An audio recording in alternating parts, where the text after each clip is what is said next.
మీరు వ్యతిరేకించండి, నిరసన తెలపండి. మీకోసం పనిచేయాలన్న ఆలోచనతోని మీ ఆలోచనలు తెలుసుకుందామని, మీ సమస్యల్ని చూద్దామని, మీ సమస్యల్ని పరిష్కరించాలని వస్తున్న వాళ్ళని మీరు వ్యతిరేకించడం ద్వారా ఈ అభివృద్ధిని అడ్డుకున్న వాళ్ళం అవుతామా, లేకపోతే అభివృద్ధిని ఇంకా ముందుకు తీసుకెళ్లిన వాళ్ళం అవుతామా, మీరు ఒకసారి ఆలోచన చేయండి.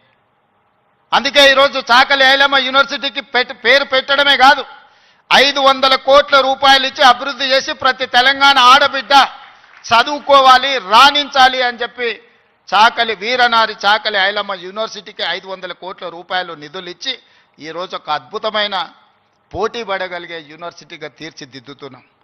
మరి ఒక మహిళా యూనివర్సిటీకి 500 కోట్ల రూపాయలు ఇస్తే మా ప్రొఫెసర్ గారు, మా వైస్ ఛాన్సలర్ గారు 5 కోట్లు 10 కోట్లు అడుగుతున్నారా? అడగడానికి కూడా మా వాళ్ళకు పేదరికం ఉన్నది. ఎంత పేదరికం అంటే అడగడానికి కూడా 100 అడిగితే ఏమనుకుంటారో 100నా అని అనుకునే పరిస్థితిలో మా వైస్ ఛాన్సలరు, మా అడ్లూరు లక్ష్మణ్ అంటే వాళ్ళ పేదరికం వాళ్ళని పెద్ద నెంబర్ ఆలోచన చేయడానికి కూడా అడ్డుపడుతున్నది. అందుకే నేను యోగితా రాణా గారికి ఆదేశాలు ఇస్తున్నా, ఒక కమిటీ వేయండి, ఇంజనీర్స్ కమిటీ. టోటల్గా ఎడ్యుకేషన్ నుంచి, యూనివర్సిటీ నుంచి ఒక టీంని, రాష్ట్ర ప్రభుత్వం నుంచి, విద్యాశాఖ నుంచి, సాంకేతిక పరమైన ఇంజనీర్లతో పాటు ఎడ్యుకేషన్ సైడ్ నుంచి ఉండే వాళ్ళందరినీ ఒక కమిటీ, చిన్న కమిటీని కూర్చి ఉస్మానియా యూనివర్సిటీ 100% ప్రపంచంతో పోటీ పడగలిగే ఒక స్టాన్ఫర్డ్, ఒక ఆక్స్ఫర్డ్ యూనివర్సిటీ స్థాయిలో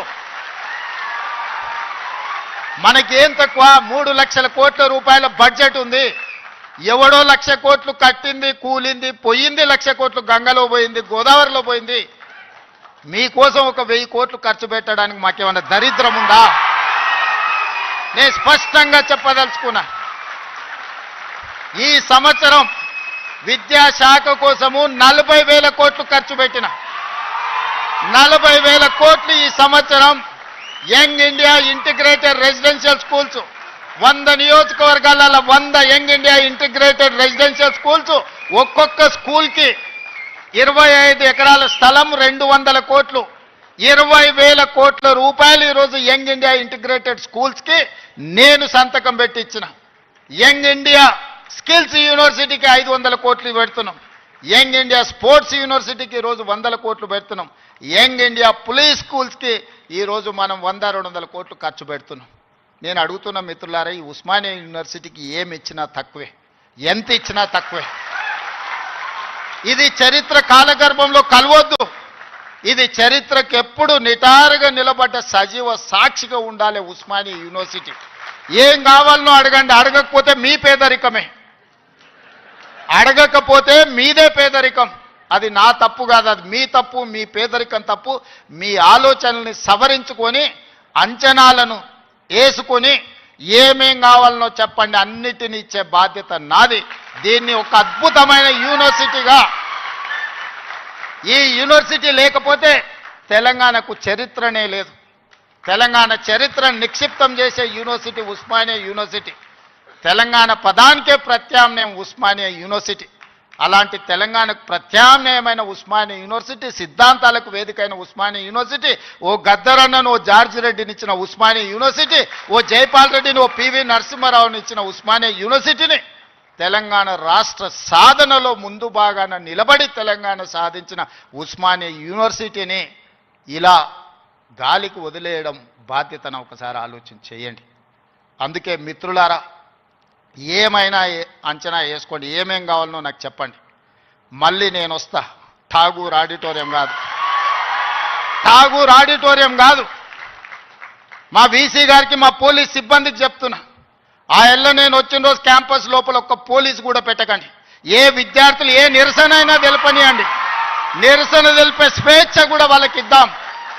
ఆర్ట్స్ కాలేజ్ ముందు మీటింగ్ పెడతా, మీకు కావలసిన 100 కోట్ల నిధులు ఇస్తా. మళ్ళీ మీటింగ్ ఆర్ట్స్ కాలేజ్ దగ్గరనే, అక్కడ ఇక్కడ కాదు.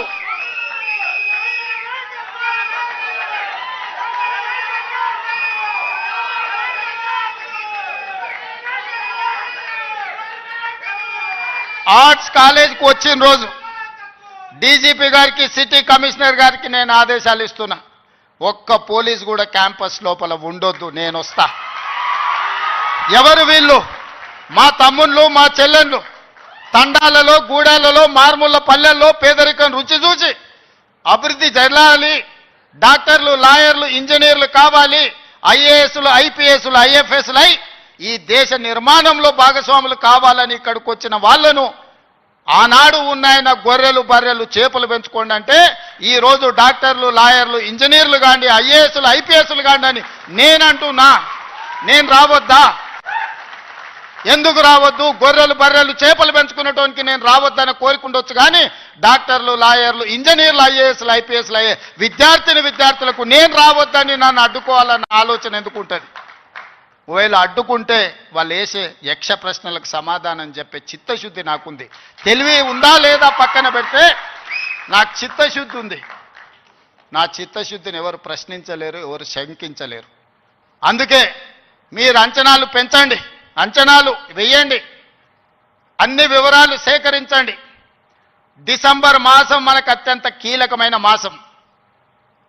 Miracle month is December. క్రిస్మస్ని మిరకల్ మంత్ అంటారు, అద్భుతాలు జరిగే నెల అంటారు. డిసెంబర్ 9, 2009కి చరిత్ర పుటలలో ఒక గొప్ప పేజీ ఉన్నది. మొట్టమొదటి తెలంగాణ రాష్ట్ర ప్రకటన డిసెంబర్ 9, 2009 నాడు జరిగింది. అందుకే డిసెంబర్ నెల అంటే నాకు అత్యంత ఇష్టం. మళ్ళీ డిసెంబర్లో ఆర్ట్స్ కాలేజ్ దగ్గర మీటింగ్ పెట్టండి, నేను వస్తా. మీకేం కావాలనో అక్కడికక్కడ అన్ని మంజూరు చేసి జీవో ఇచ్చిపోతా. మొత్తం లెక్క పెట్టండి, ఏం పనులు కావాలో నాకు చెప్పండి.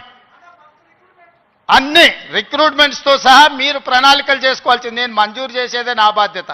పబ్లిక్ సర్వీస్ కమిషను ఆనాడు గ్రూప్ 1 పరీక్షా పత్రాలు జిరాక్స్ సెంటర్లలో పల్లి బఠానీల కింద అమ్ముకుంటే పబ్లిక్ సర్వీస్ కమిషన్ని ప్రక్షాళన చేసి కొత్తగా నియమించి పరీక్షలు నిర్వహించి దాదాపుగా 85% ఎస్సీ, ఎస్టీ, బీసీ మైనారిటీలు ఈరోజు సెలెక్ట్ అయ్యే పరిస్థితి ఉంటే కొంతమంది అడ్డుకోవాలని కోర్టుకెళ్ళి స్టే తీసుకొచ్చి సంవత్సరాల కొద్దీ 2011లో పబ్లిక్ సర్వీస్ కమిషన్ గ్రూప్ 1 పరీక్షలు జరిగితే 2020